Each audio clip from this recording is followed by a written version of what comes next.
Especial de prensa en Iquique Televisión, en esta oportunidad para conversar con la líder estudiantil, expresidenta de la FECH, actual vicepresidenta Camila Vallejo Dowling. Camila, bienvenido a los estudios de Iquique Televisión. Muchas gracias, buenas noches. ¿Qué te parece estar en Iquique? ¿Cómo han encontrado la ciudad en este aniversario especial?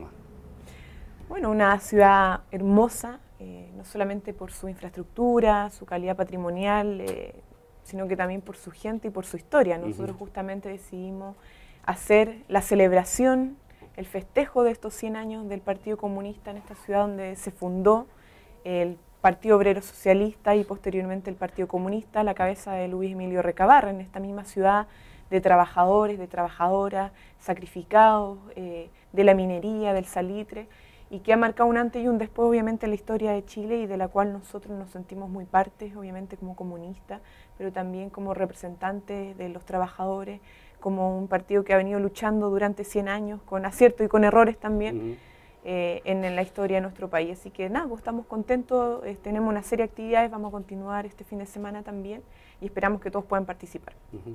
Un poquito vamos a la actualidad. El tema de las movilizaciones del año pasado, ¿cierto? Fueron muy importantes para nuestro país, un impacto importante.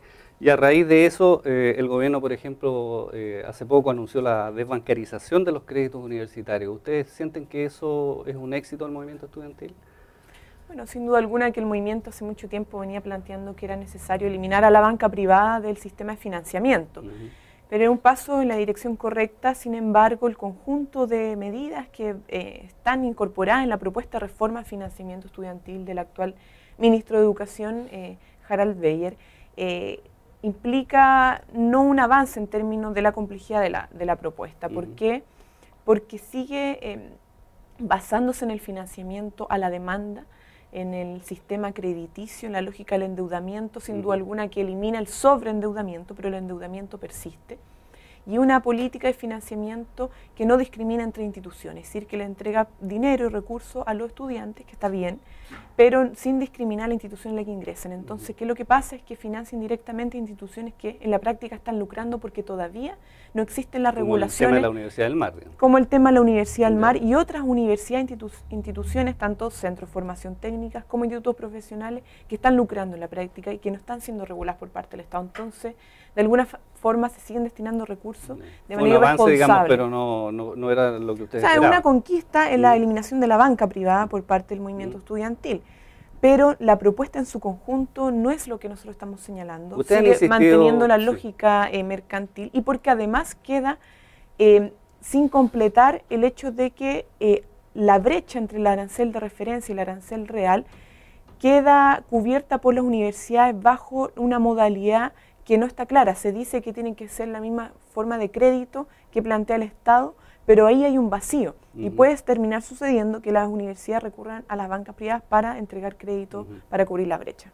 Ustedes han señalado, ¿cierto?, que debiera ser gratuita la educación para todos los estudiantes, y ahí hay una tremenda diferencia con el gobierno en el sentido que ellos dicen que los más ricos debieran pagar su educación, que no es justo, incluso dicen, ¿cierto?, esto de que sea gratis para todos. ¿Cuál es el fundamento de fondo para esta gratuidad que exigen ustedes? Bueno, nosotros hay varios elementos que son tanto políticos como, o sea, políticos más que nada de principio y técnicos. Nosotros en cuanto a principios creemos que la educación tiene que ser gratuita porque consideramos que es un derecho, y un derecho que es universal, que tiene que ser para todos. Entonces la gratuidad nosotros creemos que el sistema público tiene que ser efectivamente para todos. Ahora, en el aspecto técnico, nosotros compartimos la apreciación de que hoy día, si tal como están las cosas, la gratuidad puede ser regresiva. Entonces, proponemos que haya una reforma tributaria, justamente para que sean los más ricos los que financien no solamente la educación, sino que otros derechos. O sea, ellos podrían estudiar en forma gratuita, pero cierto, aportando desde el punto de vista de la reforma tributaria es mucho más progresivo, es mucho más justo que el estudiante de una familia rica no pague arancel, pero pague a través de los impuestos a la renta, los impuestos a las grandes empresas, una carga suficiente para que el Estado pueda recaudar los fondos y financiar la educación. De hecho, es más barato para una familia rica pagar arancel directamente que pagar impuestos como corresponde. Entonces, justamente nuestra propuesta es mucho más justa y mucho más progresiva de lo que señala el mismo gobierno con un ajuste tributario que lo que hace es básicamente beneficiar a los más ricos. Entonces, hay una contradicción que a grandes rasgos la gente no lo entiende porque los grandes enunciados por parte del gobierno insisten con que la gratuidad es regresiva, pero si uno va al detalle y a la propuesta tanto del mundo social con la propuesta del gobierno, ve la diferencia de que nosotros estamos tratando de hacer en mayor justicia en el ámbito de la redistribución de los recursos, del ingreso a través de una reforma tributaria y entendiendo que la educación es un derecho para todos. Y el gobierno lamentablemente es lo contrario. De hecho, la afirmación de decir que no vamos a financiar, no vamos a través del Estado garantizar la gratuidad en la educación porque estaríamos beneficiando a los más ricos, es decir, que siempre los más ricos van a estar en la educación superior y eso jamás se va a revertir, jamás se va a democratizar. Entonces, es una postura que mantiene el statu quo, básicamente, porque afirma que esto va a ser siempre así, entonces nunca va a ser posible la gratuidad. Nosotros creemos que es una realidad, pero que hay que revertirla, hay que democratizar el acceso y hay que avanzar progresivamente la gratuidad. Ahora, ¿qué pasa con el lucro, Camila? Porque también se ha señalado, ¿cierto?, dentro de las críticas que incluso las universidades estatales de alguna manera lucran también, ¿cierto?, a través de instituciones, institutos, que sus profesores también, digamos, ganan, entre comillas, bonos por ciertas investigaciones o por hacer otro tipo de actividades, no solamente docencia. En ese sentido, ¿ustedes sienten, digamos, que esa crítica es justa o no corresponde en términos de las universidades estatales? Puede ser justo en la medida de que efectivamente se estén generando prácticas que tiendan a desviar recursos para fines que no sean los educativos.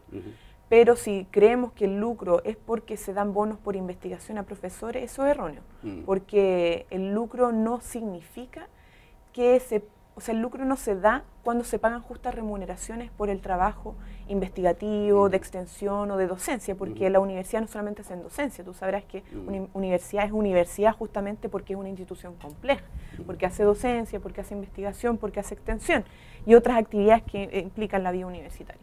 Entonces, en la medida que hayan recursos, que se generen excedentes, pero esos excedentes sirvan para reinvertirse en el proyecto educativo, para generar toda esta actividad y para pagar buenas remuneraciones, eso no es lucro. El lucro es cuando, con los recursos de la institución, se utilizan esos recursos para otros fines que no son educativos, ¿ya? Para pagar, en el fondo para llenar los bolsillos de los dueños, para que paguen, se compren otras casas, yates, etcétera, tengan vacaciones en otra parte. Eso no es un fin educativo, ¿cierto? Y excede lo que es la justa remuneración de las autoridades, de los decanos, de los académicos. Y eso es importante diferenciarlo. Es una práctica que efectivamente se da en el mundo privado, si es que se da en el mundo estatal hay que fiscalizarlo, nosotros creemos que no, porque la Contraloría es el organismo que actúa para fiscalizar la utilización de los recursos del Estado y es muy rigurosa. Pero si es que se diera habría que denunciarlo, si efectivamente esto tiene que ser ley pareja. Ahora, en el mundo privado es algo que está totalmente abandonado por parte del Estado y una práctica que se da constantemente. La Universidad del Mar es un caso, hay muchos otros más.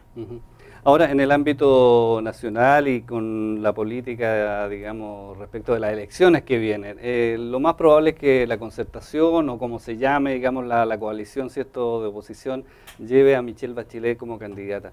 Ustedes, tú especialmente como líder estudiantil, ¿qué opinión te merece llevar a Michelle Bachelet nuevamente y que sea ella la bandera de este conglomerado? Mira, a ver, primero tengo entendido que la concertación no están todos los partidos levantando la candidatura de Michelle Bachelet.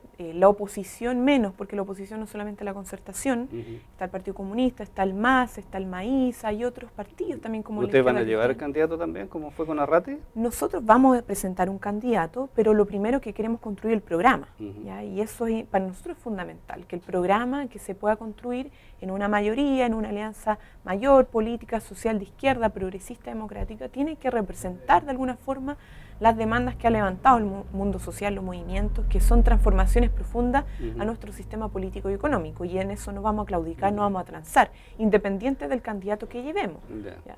Ahora, o sea, en ese sentido movimiento, son una opción, digamos, eventualmente la concertación, si es que tienen ustedes un programa y un candidato que... Depende justamente del contenido, y lamentablemente hasta el momento no hemos escuchado los contenidos de una posible candidatura de Michelle Bachelet o la misma concertación. Entonces, hay un tema que ellos tienen que resolver. Nosotros por lo menos vamos a trabajar por construir ese programa, hemos hecho harto esfuerzo, sobre todo en las candidaturas a municipales, de construir programas con la gente, con organizaciones sociales a nivel local.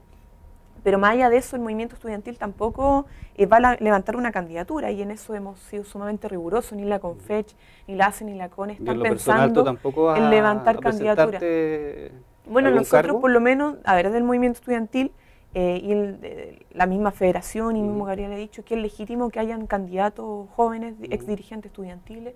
Eso es bienvenido. No quiere decir que estén representando al movimiento estudiantil. Y yo en lo personal es algo que, insisto, me han preguntado muchas veces, algo que se va a evaluar, independiente de la trinchera de donde se dé la batalla, si es en el plano institucional o fuera del plano institucional parlamentario.